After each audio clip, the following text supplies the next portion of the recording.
আজকে তরমুজের রস রস রস করবো। সবাই তরমুজের রস করে যায় না, আমি একটু অন্যরকমভাবে করবো গন্ধরাজ লেবু দিয়ে।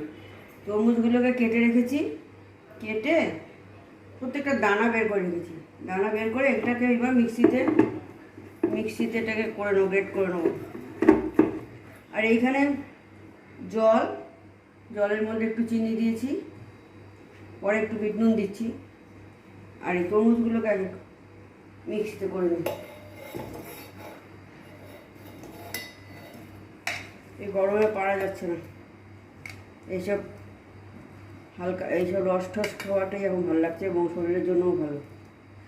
গরম এগুলি সব দিয়ে দিলাম, এবার এটাকে চালিয়ে নিই।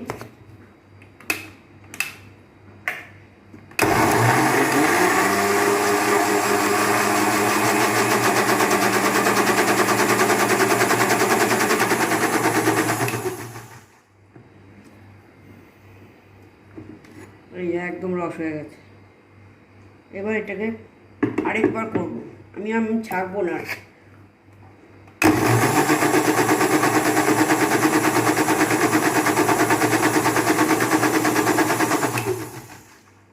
ব্যাস, অনেকে ছেঁকে নেন, ছেঁকে নিতেও পারেন, কিন্তু আমি আর ছাড়বো না, ওগুলো আবার নষ্ট করার কি দরকার।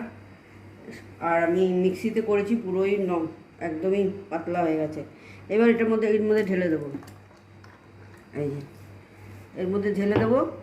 এবার একটু গন্ধরাজ লেবু দিয়ে দেবো, খেতে খুব ভালো লাগবে। গন্ধরাজ লেবুর যে গন্ধটা,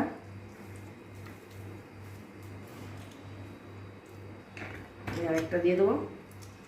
আর চিনি দিয়ে একটুখানি ওই 3-4 চামচ মতো চিনি দিয়ে দিয়েছিলাম। আর একটু বিট নুন দিয়ে দেবো। এবার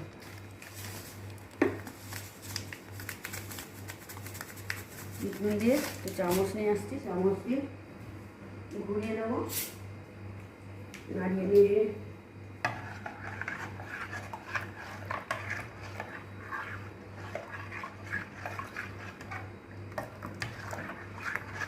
ভালো করে নেড়ে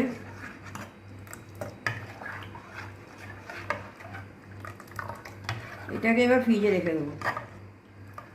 ফ্রিজে রেখে একটু ঠান্ডা হলে তখন খাবো।